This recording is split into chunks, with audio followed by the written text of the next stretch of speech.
हे वेडी का असतेस एवढी? अहो मला माझ्या शाळेची आठवण आली. म्हणजे शाळेत कसं असायचं ना की सगळे खूप दंगामस्ती करत बसायचे आणि मग मध्येच शांत व्हायचे, मग त्यांना लक्षात यायचं, मग परत दंगामस्ती करायचे. तसं झालं आता. सगळीकडे असंच असतं काय? म्हणजे मी पण हेच करायचं. हे बबलू, तुला काय माहित, तू तर शाळेत दांड्या मारायचास. पण हे असंच होतं कधी कधी. आणि याला एक कन्सेप्ट आहे, माहितीये का तुम्हाला? सो या कन्सेप्टला प्रेग्नंट पॉज असं म्हणतात. मला सुद्धा आवडली ही टर्म, खरंच खूप छान आहे. हो ना तारा? पण असं का म्हणतात? सो तारा, काय होतं की आता आपण सगळेजण बोलतोय, करेक्ट? आता आपण सगळेजण बोलत असताना ना प्रत्येकाच्या मनात ना एक नवीन विचार जन्म घेतो आणि मग तो नवीन विचार जन्म घेत असताना कोणीच काही बोलत नाही. याच कन्सेप्टला म्हणतात प्रेग्नंट पॉज. बरं मग आता या पॉज मध्ये कुणाकुणाला काय काय सुचलं ते तर सांगा. कोणाचे विचार प्रेग्नेंट झाले आहेत? हा,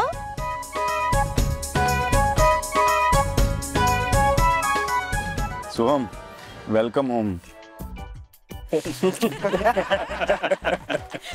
मला काहीतरी सुचलंय, आपण ना खेळ खेळूया, संगीत खुर्ची.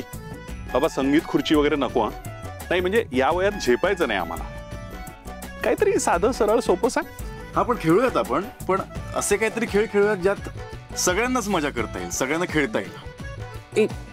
आपण कॅरम खेळूया. पण कॅरम मध्ये फक्त 4च प्लेयर इन्व्हॉल्ड असतात ना, बाकीचे काय करणार? हा, कबड्डी कबड्डी. हा खेळूयात ना. तू खेळ एकटा जा. अरे इथे काय खेळू शकतो आपण ते सांग ना. आपण बैठा खेळ खेळूया. म्हणजे आधी संगीत खुर्ची वगैरे नको, पण पासिंग द पार्सल वगैरे काहीतरी. आपण ना ही कुशन पास करूया. आता मी रूल्स सांगते थोडक्यात. आपण म्युझिक चालू करणार आणि म्युझिक चालू असताना आपण ही कुशन उशी ही पास करणार. कुणीतरी दुसऱ्याकडे फेकायचे, म्हणजे कोणीही कुणाकडे फेकू शकतो. हा, असा काहीही रूल नाहीये. म्युझिक थांबल्यानंतर कोणीतरी कुणाकडे तरी फेकली असणार आणि ज्याच्या हातात ही उशी येईल ज्यानी त्याच्याकडे ती उशी फेकलीये त्याच्याबद्दल एका वाक्यात काहीतरी सांगायचं. पण अट अशी आहे की दुसऱ्याबद्दल चांगलंच बोलायचं, वाईट बोलायचं नाही. चेष्टा मस्करी नकोय. कळलं सगळ्यांना? हा चांगला गेम आहे एखाद्याला बोलतं करण्यासाठी. पण म्युझिक कोण वाजवणार? मी वाजवते ना म्युझिक. तुम्ही म्युझिक लावलं तर खेळणार कसं? अरे मी नाही खेळली तरी चालेल, तुम्ही खेळा, मी प्ले करते म्युझिक.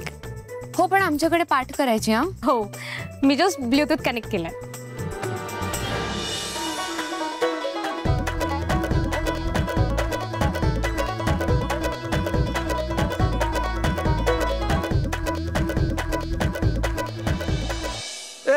राजकुमार दादा, मला ऐश्वर्याबद्दल काही चांगलं बोलायचं ना.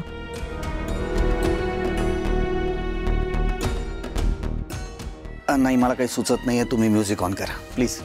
नाही नाही राजकुमार, हे बघ, अशी पळवाट काढू नकोस. जे सुचतं ते बोल ना, पॉझिटिव्ह बोल फक्त. ऐश्वर्याबद्दल खरं तुझ्याबद्दल काय चांगलं बोलावं ना मला सुचत नाहीये. पण काही सत्य गोष्टी बोलतो. ती जी साडी नेसते ना ती खूप छान असते. ती जे कानातले घालते ते अप्रतिम असतात. एवढंच.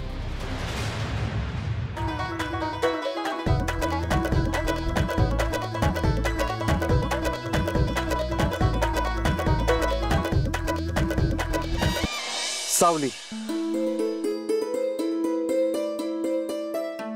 तारा मॅडम मध्ये खूप चांगले गुण आहेत, पण जेव्हा ते गुण त्यांना सापडतील तेव्हा एक वेगळाच तारा मॅडम आपल्याला बघायला मिळतील. ओ, म्हणजे तुला असं म्हणायचंय की आता तारामध्ये एकही गुण नाहीये का? असं कुठे म्हणाले मी? पण तुझ्या बोलण्याचा अर्थ तसाच लागतोय. एक मिनिट. ज्यांच्याकडे उशी नाहीये त्यांनी प्लीज काही बोलू नका.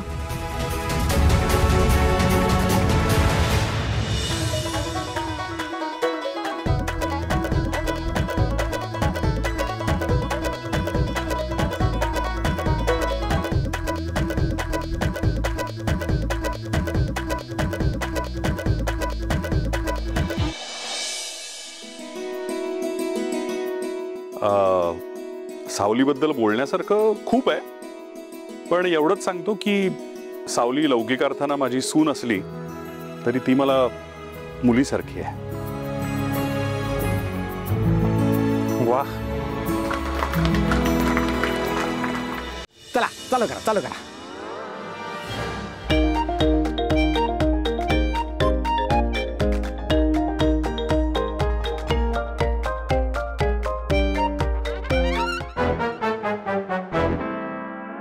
बबलू, बोल. सारंग दादा माझा मित्रच नाहीये. काठी कुठे गेली? म्हणजे माझा भाऊ आहे तो. मला तो भावासारखा आहे आणि माझ्यावर तो भावासारखा प्रेम करतो. सारंग दादा, I love you. I love you too. चला चालू करा चालू करा.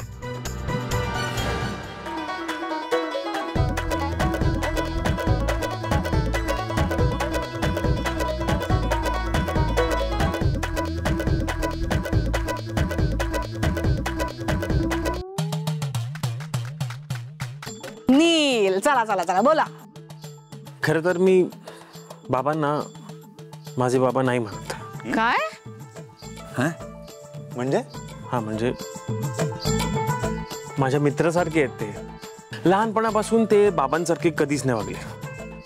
ते माझ्या छान आणि बेस्ट मित्रासारखे वागले. बाबा, आय लव्ह यू.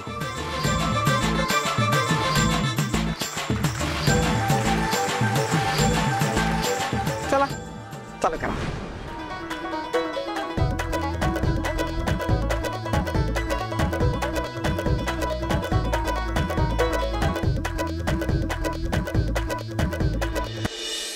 अमृताबाईनी टाळा. बोला बोला बोला. माझं माहेर, माझी आई माझ्यापासून लांब असतात हे माझ्या सासूने मला कधी जाणवूच दिलं नाही. त्या माझ्या सासू नाही, माझी आई आहे. एवढी माया केली त्यांनी माझ्यावर.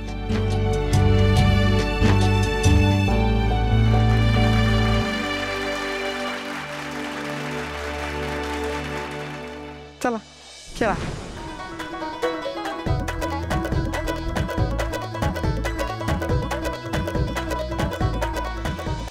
तुझ्याकडे आलंय.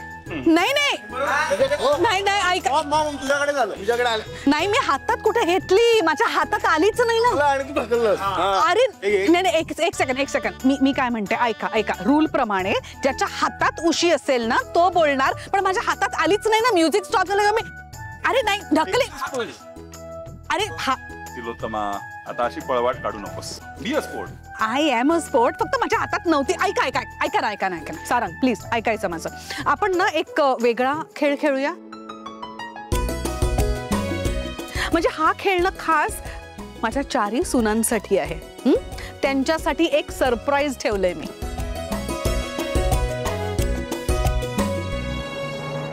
सरप्राईज काय?